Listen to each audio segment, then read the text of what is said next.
This chapter includes nudity, slavery, violent sex, mass murder, and gore. This chapter is not suitable for children, and some adults will find it disturbing.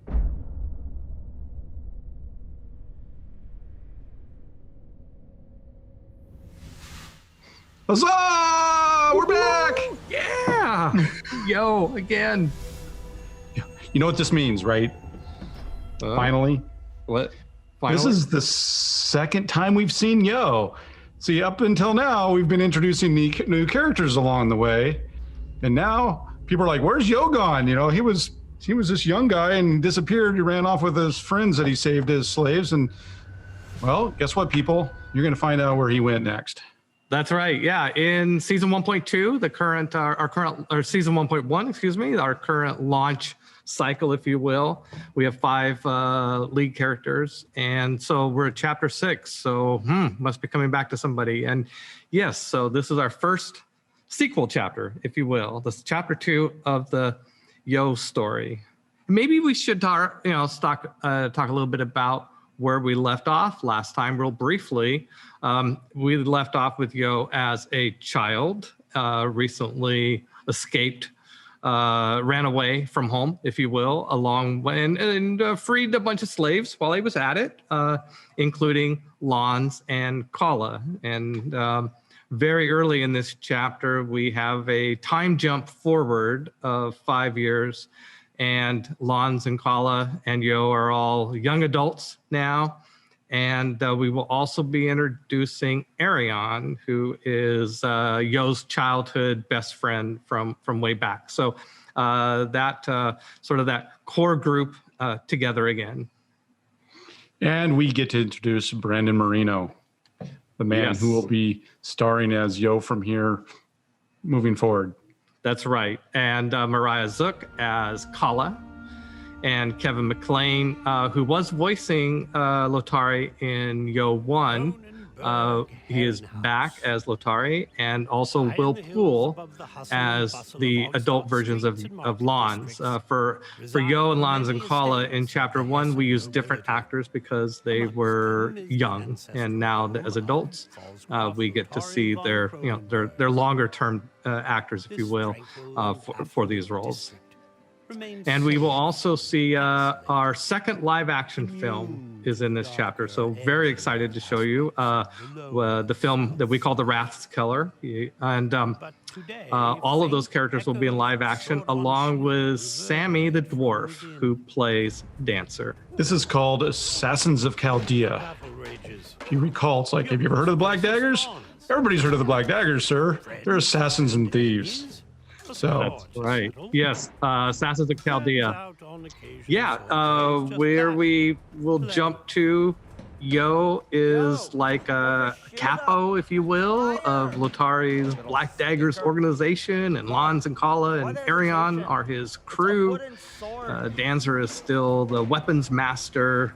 And we will jump into that dynamic as soon as we get to the live action film, which will be very early in this chapter.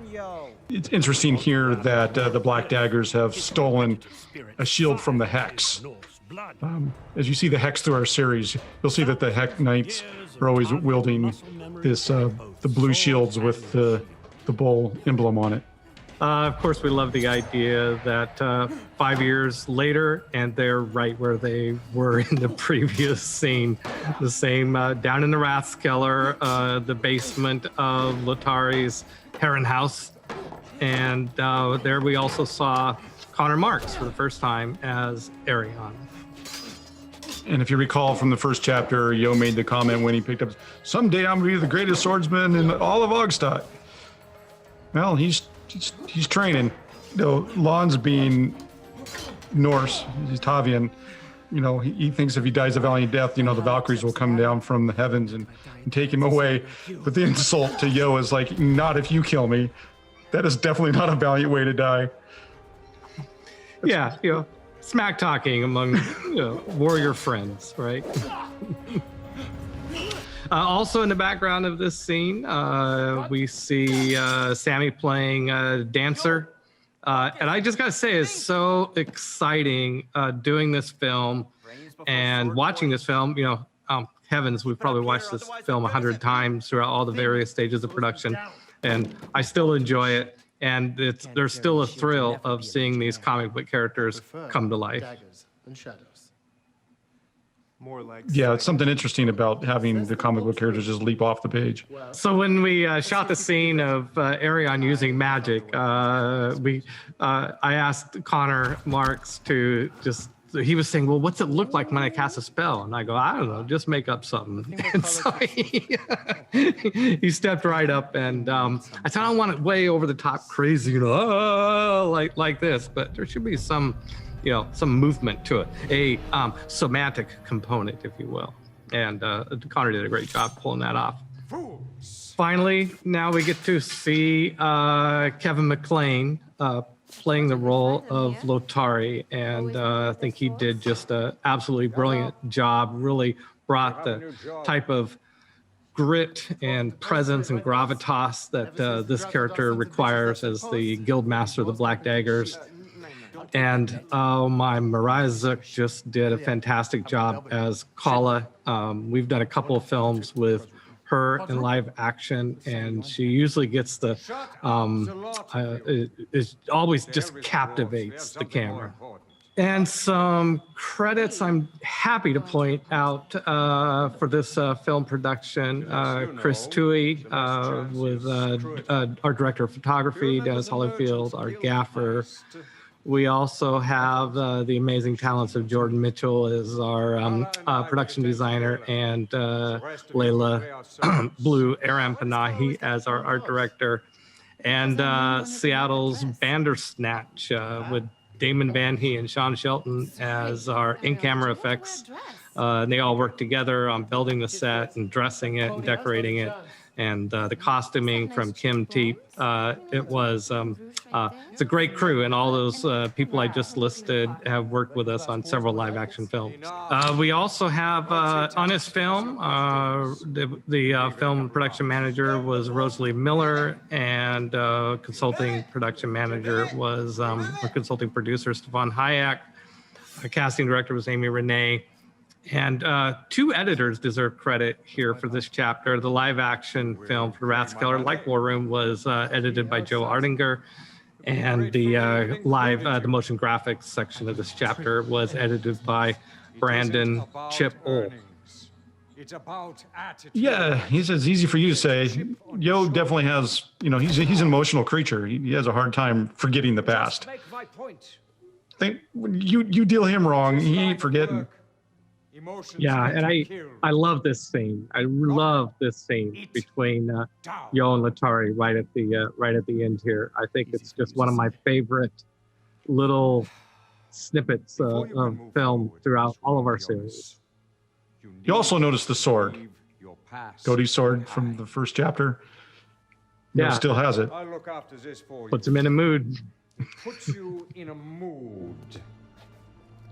Tonight, I need you all in. If you screw up and we get caught, we'll all be executed. Don't fuck up! Hey, it's me.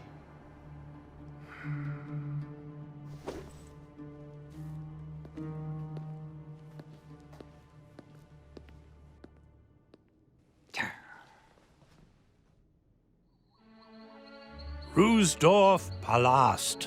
Eric Curry Anderson is back as our narrator in the form of Marco Hamelgrar. Good Eric, he gets credit in every single chapter, but we love him. It's great. With a controversial decision to remain in the family castle, Ruhsdorf Palast, rather than moving to the protection and sanctuary of the Royal Isle, as was customary for all previous Königs and Königins. Instead of travel via luxuriant watercraft, those fortunate enough to be granted invites to the König's coronation ball arrived by horse and carriage. Hessen elite stream into the extravagant affair, as do a few not so elite.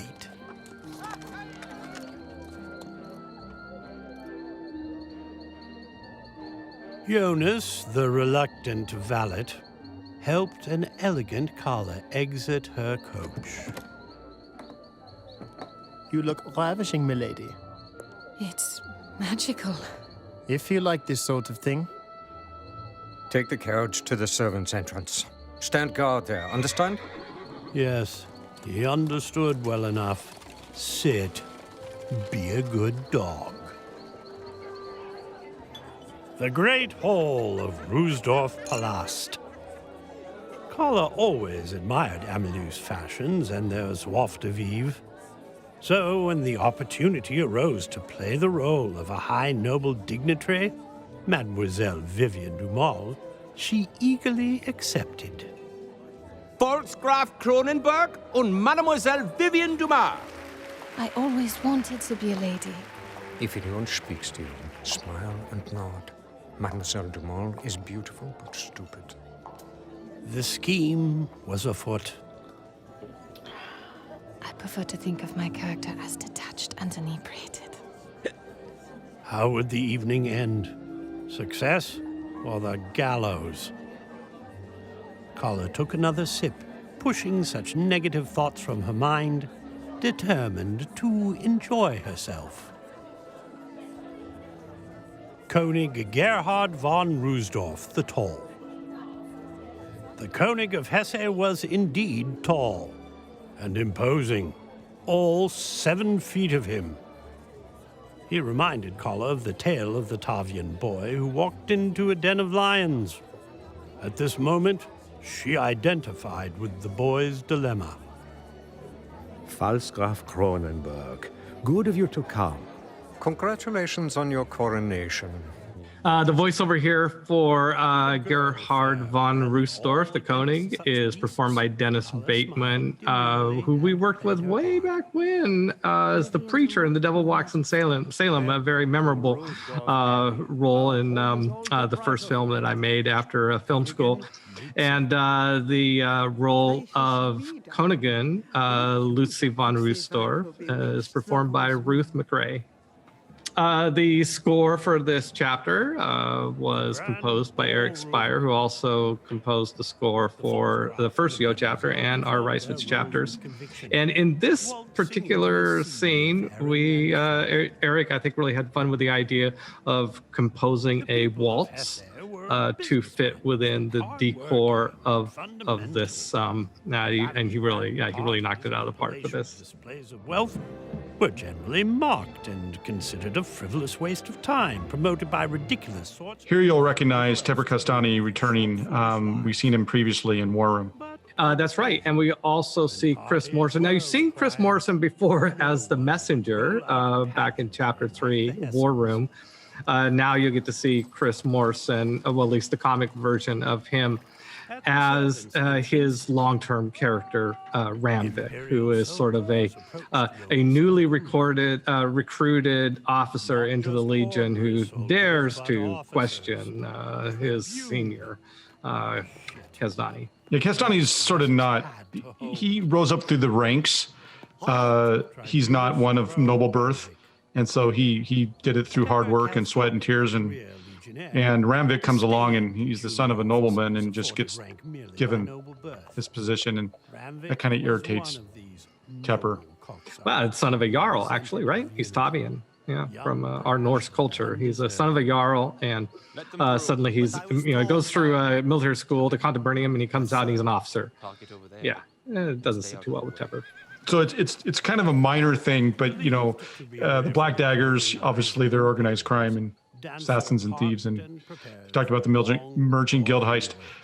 Here's sort of they're stepping up their game because they're actually now sort of intermingling with Imperials.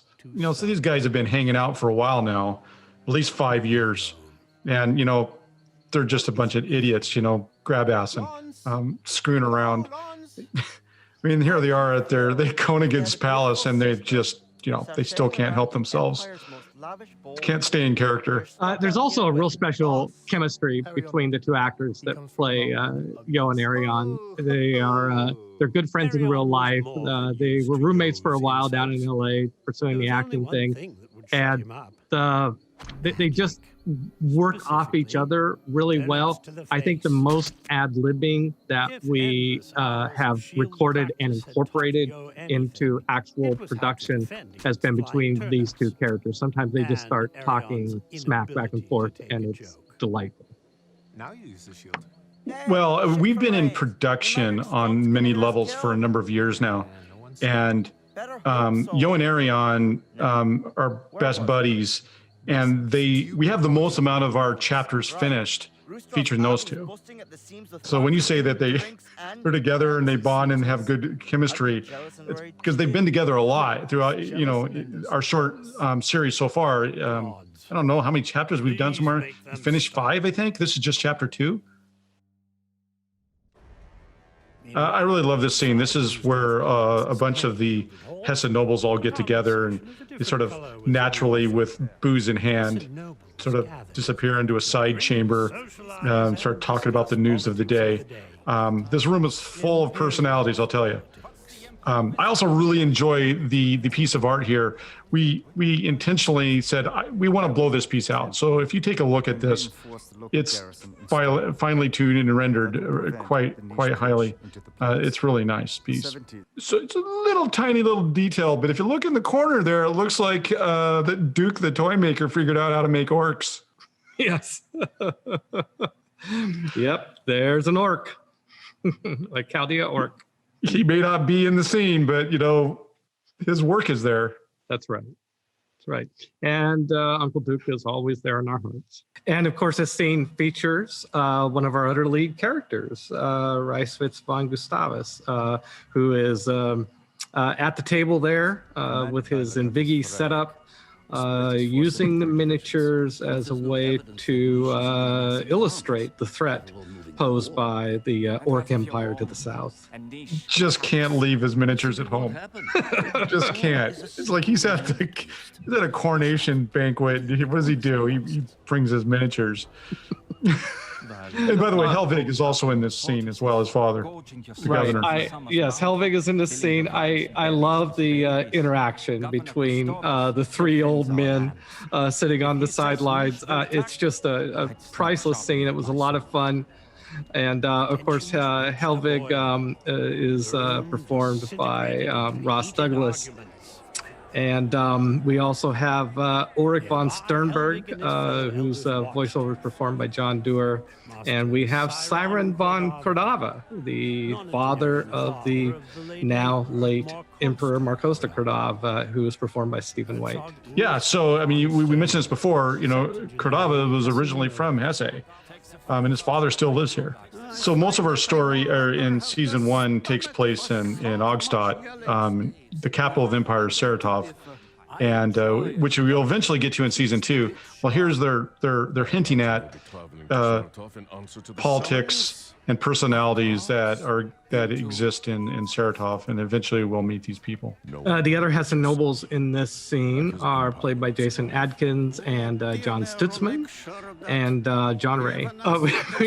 We had a lot of fun writing the lines that you can kind of faintly hear in the background. If you get a chance, play that scene without our commentary at some point. Turn up the volume and lean in.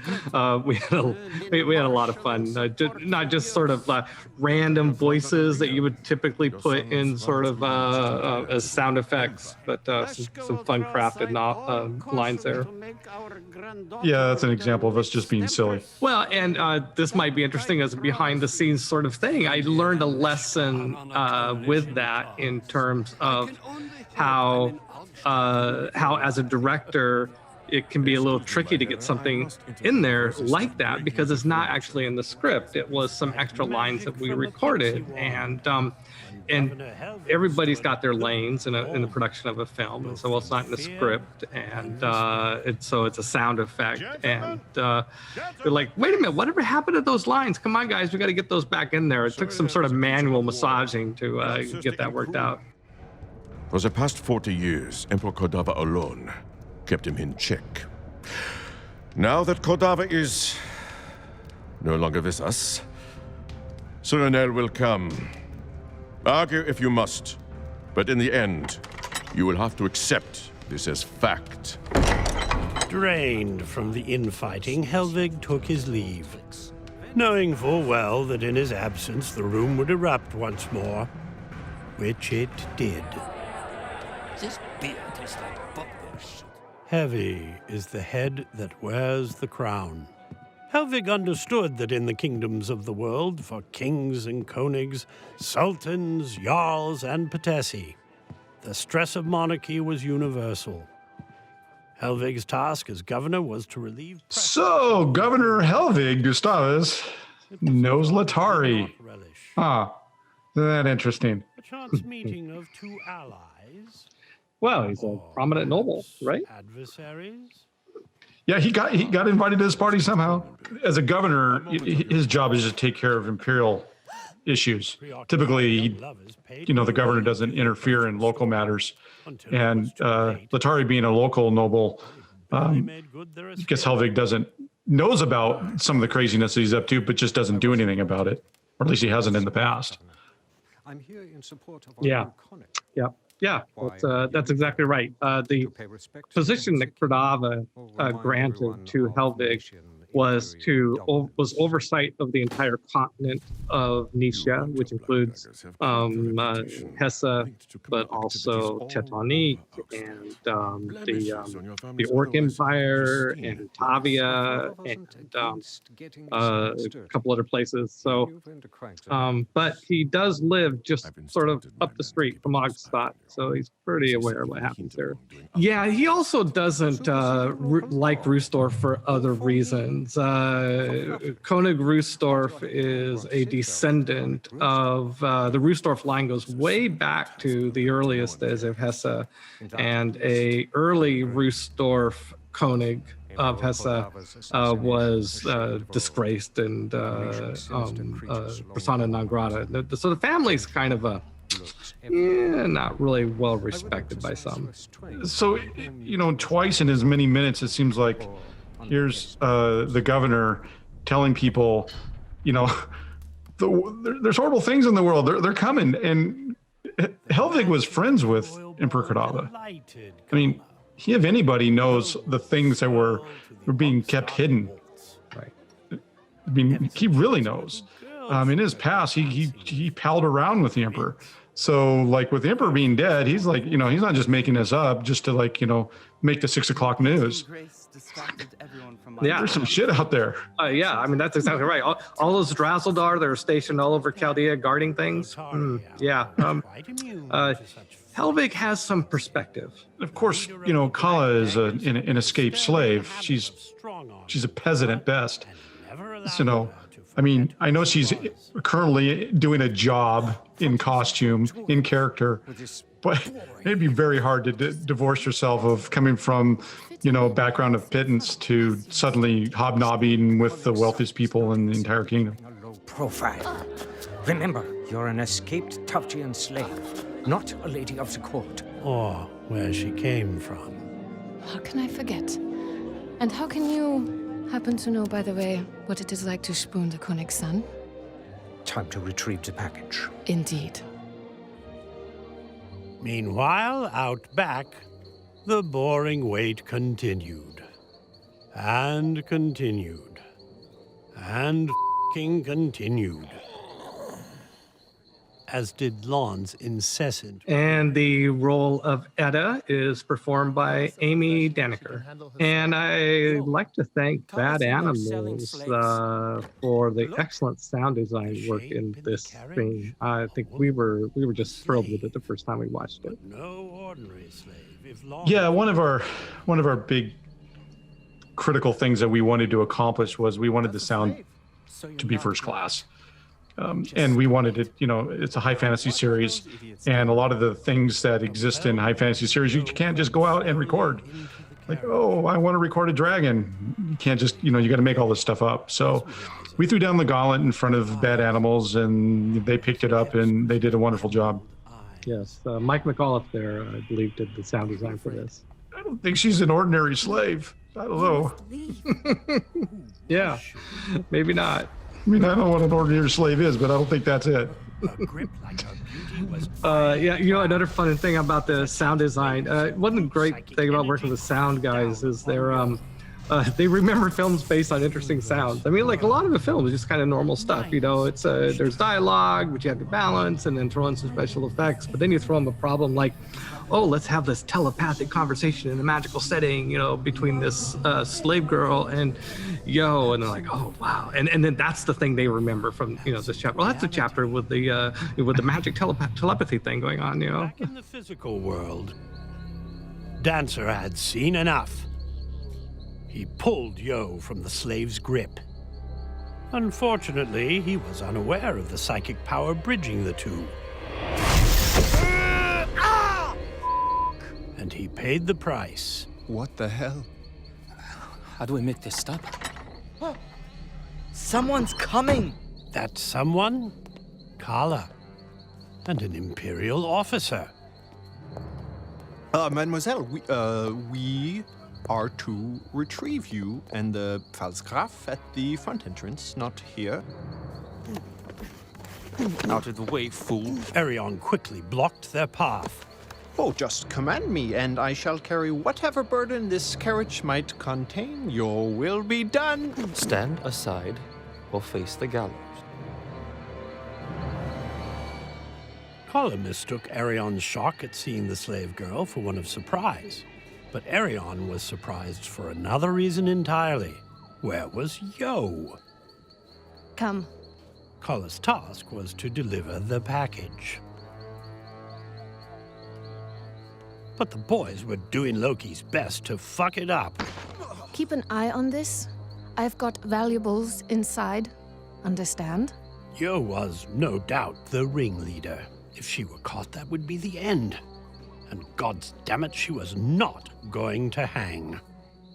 She leaves us notes. She's like, I want to make sure the Ragnarok doesn't erupt, which is sort of like, we don't want Armageddon to happen or something horrible to happen. You're a fool.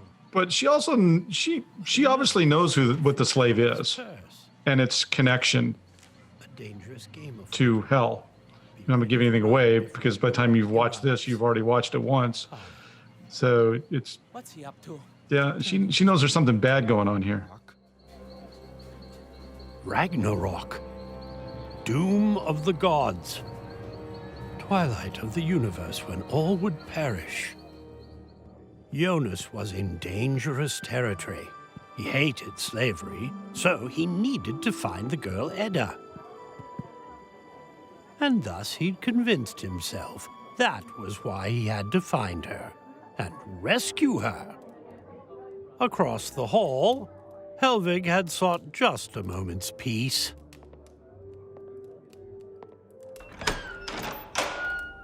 Helvig, just the night I was looking for. He detested these noble occasions. Nevertheless, it was his duty to hold the hands of local bureaucrats. The KI, the local newspaper, had just recently published wild stories of the Lizard King, terrorizing the countryside, causing quite a stir amongst the common folk. The title is Governor, Your Grace. What? Of Nisha. I need you to send out the tents in order to search and destroy the so-called lizard. I said I love that. Sounds like a local matter. The Lizard King. At the moment. What I like about that scene is it's a power tug between Roostorff and Helvig, right? Like Roostorff is trying to put Helvig on a leash, trying to show that he's powerful enough to get the governor to do something for him, and the governor is just like, nah. In fact, the governor's kind of flat out lying in a way. It's not just a local matter. The Lizard King's in the Garnon Forest, which is the next kingdom over, and he's raiding Hesse. So, he could intervene if he wanted to, be within his jurisdiction, but nah, let Kane handle it. Yeah, you can read about that particular article on our website. It talks about the Lizard King running around causing problems. People speculating, is it a gecko or is it actually a king of lizards? Right. To be determined. Yeah, and I think we're going to see more of the lizard folk. Yeah, I suspect it'll be something a little more than a gecko. We had fun with Yo stealthing through the grand ballroom. It's silly. but it was fun. Great voice work by Stephen Cox, who did the voice for the Troubadour. Yeah, the Troubadour actually shows up in a future chapter when the government shows up and starts interrogating people that was at this party. It's completely outraged. It'll be fun getting that voice again. Yes. Hopefully he's still around. would like to express their fondest appreciation. In celebration this evening, we have a special treat. It was the moment of crossroads. Kala stood upon the precipice of Kanunga Gap, the yawning void. A moment that could be the beginning or the end. Tonight, brought to you from the harsh mountains of Tavjan, I present to you Edda, silk slave extraordinaire. The sight of Edda's exquisite naked form beneath the sheer silk hammer-stunned the onlookers like a divine weapon from Asgard. For the first time outside Denorum, Tavia's mountain citadel, a silk slave will be auctioned off to the highest bidder. Who would like to take this exquisite beauty home this evening? Men and Koenig alike leaned forward, inching closer, captivated. Do I hear an opening? Yeah, the 250 of the Emperor's Gold Sovereign. Yeah, so the Gold Sovereign is the sort of the standard, the benchmark currency of the Kadavan Empire, but it's literally a brick of gold. It's not a coin, really, and it's really just used mainly in international banking and really large-scale transactions between nations, and it kind of underscores how valuable a gold sovereign is when just 250 of them becomes easily the dominant bid that nobody can touch. Yeah. The thing is, one thing we learned a long time ago when we were creating magic was like, if you get people excited, we call it irrational fervor. You get people the kids walking down Disney Main Street, and they're seeing all the wonderful Disney stuff. And they go into the stores, the family and kids all have irrational fervor. They're just buying everything with Disney on it, hats and everything. So if you can get people that is in that euphoric state of irrational fervor, they'll pay anything. So suffice to say, there's more going on with Edda than just a girl standing there. I mean, there's a magical effects that are affecting people in the room. Yeah, and quite a bit of outrageous behavior here. Not only him using gold sovereigns, which are like using the Federal Reserve, in some sort of personal frivolous transaction. The idea of a slave auction in the middle of the king's coronation is just this horrible faux pas and outrageous thing that he's doing here. And it's some might say that his rule as just a horrible guy is off to a rocky start. Well, okay, so clearly there's something more going on here than just a coronation ball. The Black Daggers are doing a job, right? For obvious reasons. I mean, what is the job that they're doing? Tepper is also not acting right. Something about it is affecting him as well. I don't think he's under his normal faculties at this point. You will not. That's why Kala had to step in there. It's like, yeah, you need to move along. To the door now. Then silence. Soon thereafter, she was finally able to make her escape. Party over so soon? When I'm the life of the party, it's time to leave. Followed closely by Lotari.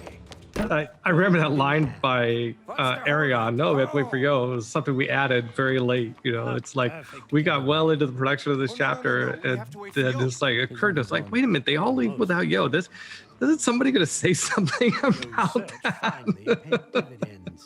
Probably should be Arion. Of course, looking after. And of course, this is an example of Yo just leaping and going, wait. He has no idea what he's doing. He doesn't know where he's going to land. This is a perfect example of his personality.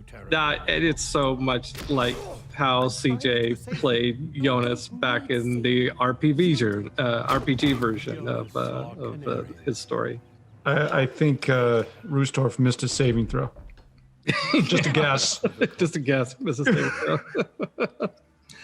And also more interesting, wonderful sound design here.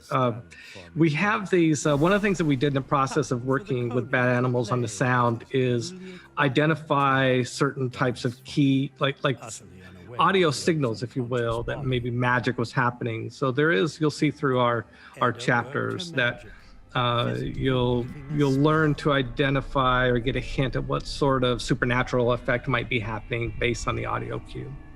Yeah, one of the things we wanted to do is we wanted to make magic sort of subtle in places. We didn't always want to be like, ta-da, fireball, I attack the darkness, not silliness like that, right? We wanted to have it be integrated within the environment and not always being aware. It's sort of like I have a lot of pet peeves about Hollywood, but like whenever you have a robot film, if their eyes are blue, that means the robot's good. And if their eyes are red, that means the robot's evil. And it's just like, really? So when we talked about, throwing spells and enchantments and things of that nature, it wasn't always just going to be in your face. But with the sound, you'll sort of get clues through the sound. The two things that we know for a fact that Yo can't stand. He can't stand slavery. And he can't stand abusive people. And this situation, no wonder why he jumps to action. So no one could stop him. She doesn't belong to you. Yes, she does. I paid for her. Who put you up to this, Lotari? Well, she's not an angel of death. She's a Helcree. We've already done the Helcree deeper delve.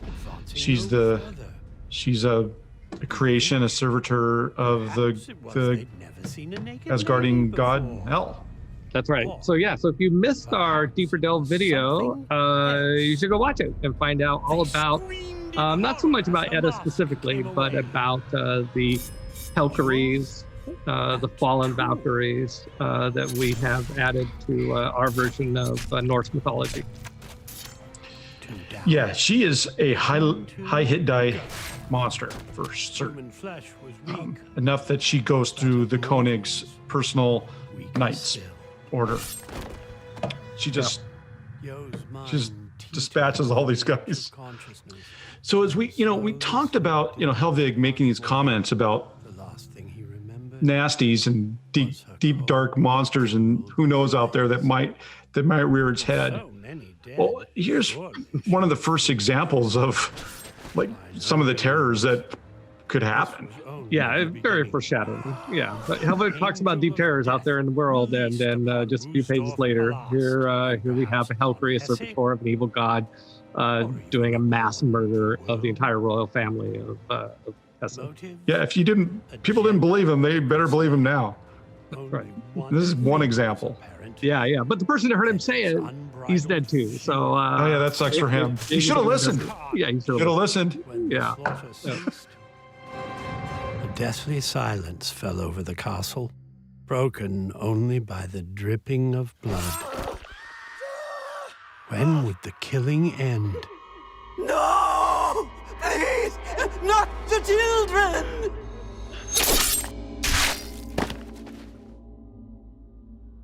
Later, Yo suddenly awoke to a bloodbath. Beyond the Koenig's suite, hall after hall, room after room. Nothing but atrocity and death. Inside the great chamber, Yo discovered a grisly sight, the worst yet. The Koenig's son. So our big series call to action is what happens to the Empire when the God Emperor dies. Well, I mean, case in point, here's what could happen and did happen. Well, and it's also Kradava's dead. Kradava was a demigod set, and so perhaps other gods are feeling like they have an opportunity to extend their influence into Chaldea. And our hero, Yo, he was there. Ground zero. In the thick of it. Just of like course. CJ would have been back in the day. Well, that is our director's commentary on Chapter 6, Assassins of Chaldea. I hope you enjoyed it. Yo will return. Oh, ye will.